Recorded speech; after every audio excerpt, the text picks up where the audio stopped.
Assalamualaikum warahmatullahi wabarakatuh. Perkenalkan, nama saya Eka Lestiawati, calon guru penggerak angkatan 10 dari SD Negeri Jong Pasir 1, Kecamatan Medung, Kabupaten Demak. Kali ini saya akan melakukan percakapan pasca observasi bersama rekan saya, yaitu Bapak Ali Kesai, dan juga didampingi oleh Ibu pengajar praktek saya, yaitu Ibu Nurika. Pak Ali Kesai, mohon maaf ya mengganggu waktunya. Iya, ada apa-apa, silakan. Begini Pak Ali, kali ini kita akan melakukan percakapan ya, atau ngobrol-ngobrol sedikit ya Pak ya, dengan didampingi oleh pengajar praktek saya. Ini di sini mengenai pra-observasi dan hasil observasi kemarin. Dalam pra-observasi dan observasi kemarin itu saya mengonsultasi Bapak dan kemudian masuk ke dalam ruang kelas dengan ya Bapak ya. Nah, itu sebelumnya kita kemarin juga sudah melakukan percakapan pra-observasi ya Pak. Dalam percakapan tersebut kira-kira apa harapan Bapak? Kemudian atau yang Bapak inginkan itu kedepannya bagaimana?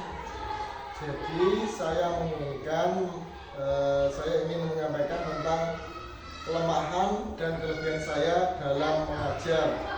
Jadi saya bisa memperbaiki dan mendapatkan masukan dalam pembelajaran yang saya lakukan.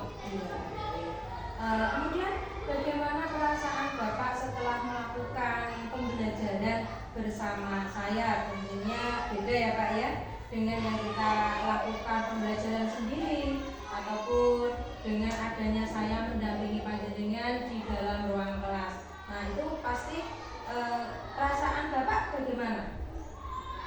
Yang saya rasakan saat melakukan pembelajaran di dalam kelas itu alhamdulillah saya bisa merasakan dengan baik ya, karena sebelumnya saya sudah melakukan pra-observasi sehingga persiapan menjadi lebih matang, jadi pembelajarannya bisa lebih baik dan teratur seperti itu.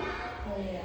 Kira-kira pada saat pembelajaran di sesi pra-observasi, apakah sudah tercapai kegiatan pembelajaran yang pada saat observasi itu sudah tercapai belum ya? Saat observasi dalam pembelajaran, alhamdulillah beliau itu bisa tercapai sesuai dengan RPP yang saya buat. Kemudian media pembelajaran juga saya buat, dan saya juga menyiapkan buku panduan seperti PKS dan buku-buku tambahan bacaan lainnya seperti ini.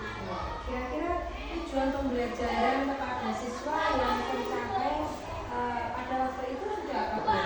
Untuk tujuan pembelajarannya yang tercapai yaitu ada 3 macam. Yang pertama, peserta didik mampu menguraikan hasil terhadap struktur teks yang telah dibuatnya. Jadi ada observasi, terus dari buku yang telah dibaca atau dari video yang telah dilihat oleh anak-anak tersebut.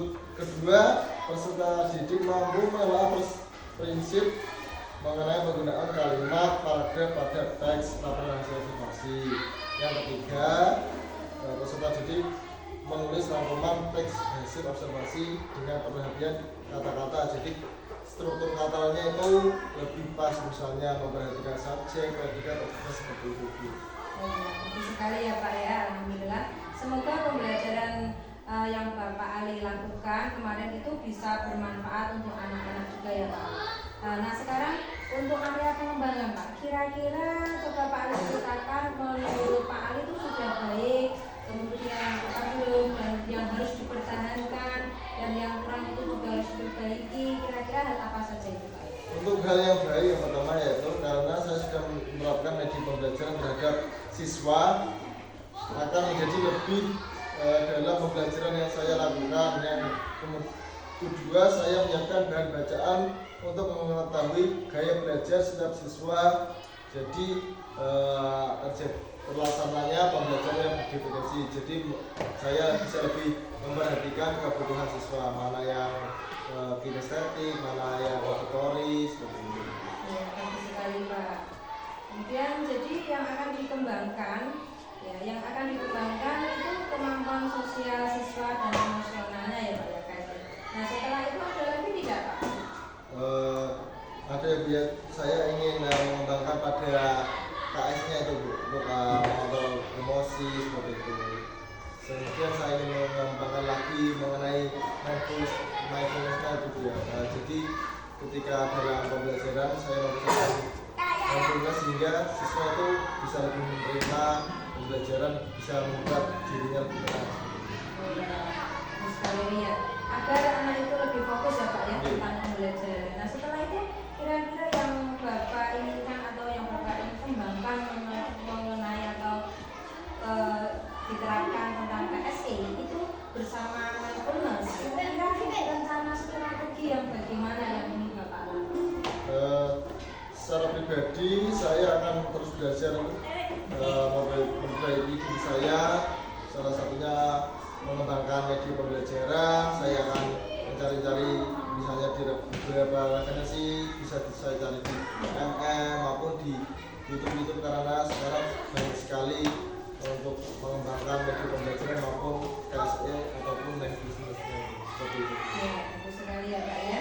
Kira-kira kapan waktunya atau target yang ingin Bapak laksanakan untuk pengembangan tersebut? Target saya itu cukup lama ya, belum melihat kondisi siswanya, mungkin sekitar 3 bulan karena keadaan ini kan siswa baru banyak naik kelas, jadinya ada perlu penyesuaian. Berarti nanti anak-anak pada saat itu ada pembelajaran baru ya, dan Bapak itu sudah menerapkan pembelajaran berdifferensiasi, kemudian juga sudah menerapkan KSE, kemudian juga membangun anak agar lebih fokus, lebih bersemangat dalam kegiatan pembelajarannya. Ya semoga tercapai apa yang Bapak inginkan dan terus saja berkomitmen agar Bapak kedepannya juga menjadi lebih bagus. Dan selanjutnya dalam pembelajaran ini saya akan capai terutama pada pendidikan ini saya ingin berpusat pada siswa karena pusatnya ini adalah siswa. Tugasnya seorang guru adalah menghamba pada siswa, bukan berarti menghamba artinya di bawahnya, artinya lebih memperhatikan kebutuhan setiap siswanya. Jadi jika belajar dengan hati yang senang, maka anak juga akan lebih menerima materi ini dengan baik. Ya. Lalu siapa ya Pak yang akan menjadi sumber inspirasi dan motivasi pada pembelajaran tersebut Pak? Sumber atau motivasi bagi sebenarnya banyak sekali ya. Saya bisa lihat dari rekan-rekan sejawat, bisa dari kepala sekolah, bisa juga dari diri Bu Eka sebagai CGP seperti itu. Insya Allah saya akan memberikan ilmu Pak yang terakhir ini ya Pak ya. Tindak lanjut di pasca observasi ini apa Pak ya? Jadi saya akan lebih meningkatkan kompetensi saya, bisa menjadi guru yang lebih aktif, lebih asik bagi siswa. Kemudian saya akan memberikan bimbingan kepada siswa yang kurang seperti itu. Semoga nanti impian-impian Pak Ali itu bisa menjadi guru yang dicintai oleh siswa-siswinya, kemudian juga Pak Ali bisa menjadi guru yang asik dan bisa memotivasi muridnya baik dalam pembelajaran dalam kelas maupun di luar kelas ya Pak ya. Iya, itu harapan saya semoga bisa tercapai. Ya, sekian Pak untuk percakapan pasca observasi saya dan terima kasih atas waktunya. Ya, terima kasih. Assalamualaikum warahmatullahi wabarakatuh. Waalaikumsalam. Sama cerita gitu. Terima kasih Bapak. Saya tadi sudah membuat percakapan pasca observasi. Saya di sini selaku TP ingin menyampaikan apa itu mungkin yang saya simak yang saya dapat umpan balik istilahnya itu memberikan Pak Ali selaku guru yang diobservasi oleh Bu Eka, kemudian Bu Eka kemarin selaku supervisor atau observer. Di observer di kelas berapa Pak Ali? Kelas 3. Kelas 3. Terus dari apa ini Pak? Hari tanggal? Hari Rabu. Jam pertama. Oh, jam pertama. 2 jam ya Pak? Jam pertama dan jam kedua. Ini tadi adalah percakapan pasca observasi sebagai kelanjutan dari tahapan supervisi akademik gitu. Sebelumnya observasi itu kan ada peran nih Pak Ali, Pak Ali kemudian observasi, kemudian ini dilanjutkan oleh pasca observasi dan kan di tahapan pasca observasi. Dan ini sebagai aksi nyata Pak, aksi nyata modul 2.3 ada itu rangkaiannya. Nah, perasaan Pak Ali bagaimana pada saat diobservasi Bu Eka? Tentunya pertama saya itu bingung ya Bu ya, karena belum mengenai pembelajaran berdiferensi itu bagaimana. Oh ternyata dulu saya belajarnya kan pokoknya siswa saya pukul rata, saya ngajarin ini, ternyata hasilnya berbeda jauh ketika saya menerapkan pembelajaran berdiferensi. Saya harus mengobservasi, oh siswa ini memiliki kemampuan kinestetik, seperti itu. Ya belajarnya itu berbeda Bu, jadi kebutuhannya berbeda seperti itu. Ketika bagaimana perasaannya setelah melakukan percakapan pas dengan Pak Ali itu? Rasanya senang Bu, karena ada kegiatan dari observasi, kemudian observasi siswa-siswanya juga alhamdulillah pada lulus, kemudian pada pembelajaran yang diterapkan oleh Pak Ali baik bisa menyangkut semua tujuan, kemudian media-media pembelajarannya juga sudah alhamdulillah membaik Bu. Rasanya Pak Ali bagaimana tadi habis percakapan paskanya? Lebih senang sih Bu, mendapatkan ilmu baru, mendapatkan bisa cerita, bisa sharing, bisa mendapatkan ilmu baru dari Bu Eka seperti itu. Yang tadi tekniknya teknik kucing ya Pak Ali. Ini Pak Ali mohon paham, kita juga akan kembali sudah akan diikuti pembelajaran dari selama 1 bulan kemarin gitu. Baik itu pembelajaran mandiri maupun ketika bersama dengan Bapak Fasil, CGP dan juga PP dalam kolaborasi untuk kekuatan lagi di tahapan elaborasi bersama instruktur. Untuk rangkaian proses kucing pada tahapan pasca observasi itu ada beberapa pokok dari Pak Ali. Yang pertama dari tujuan awalnya itu apa? Jadi untuk melaksanakan pasca observasi itu tujuan awalnya apa? Tujuannya itu apa? Kemana? Kemudian itu identifikasi masalah dan ketiga adalah rencana tindak lanjut. Tadi saya simak dari percakapan pandangan kedua, alhamdulillah Pak Ali sudah menyampaikan tujuan awal dari apa ini dilakukannya pasca observasi apa. Kita tadi juga sudah mengatakan Pak Ali untuk bisa menyampaikan tujuan awal dari percakapan pasca observasi. Bu Eka ini selaku coach dan Pak Ali selaku kuci. Ini tadi Bu Eka itu kan menggiring nih Pak nih, menggiring supaya Pak Ali selaku kuci itu bisa menyampaikan apa yang dirasakannya, apa yang dialami ketika observasi atau praktek pembelajaran di kelas. Nah, Bu Eka selaku coach di pembelajaran kucing kan tidak boleh memberikan solusi.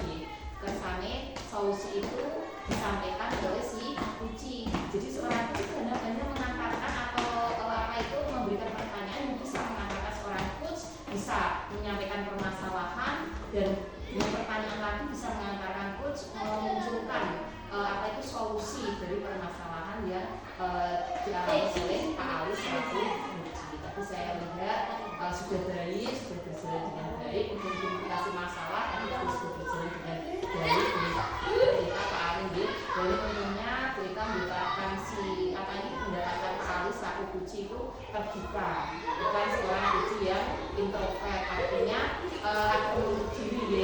Ini yang paling jelas seorang kucing itu kita mendapatkan seorang kucing yang introvert atau menutup diri. Yang misalkan sekarang ditanya itu jawabannya hanya sepatah dua patah kata. Itu yang menjadi tantangan bagi seorang coach. Tapi nanti alhamdulillah Pak Ali selaku kucing atau selaku guru yang diobservasi itu sifatnya sudah terbuka, menyampaikan apa yang dialami, tidak menutup diri, atau gitu kan.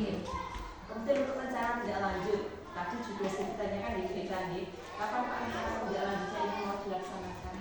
Kira-kira membutuhkan waktu berapa hari, minggu atau bulan? Tapi yang sudah saya jelaskan mungkin agak lama ya Bu, 3 bulan. Agak lama ya. Ini siap ditunggu oleh Bu Eka loh Pak, siap membuka berbaiknya. Begitu Pak Ali dan Bu Eka, ini tadi umpan balik yang saya berikan, ini dari hasil percakapan pasca observasi yang sudah pandangan kedua lakukan. Semoga ke depannya Bu Eka selaku CGP bisa meningkatkan keterampilan kucing ini dengan baik, mengimplementasikan dengan hasil yang ada di sekolah maupun yang ada di luar sekolah, misalkan melalui gugus KKG di kepala SD. Dari saya, misalkan ada salah kata, salah salah sikap, salah perbuatan, saya mohon maaf yang sebesar-besarnya. Terima kasih. Wassalamualaikum warahmatullahi wabarakatuh. Waalaikumsalam.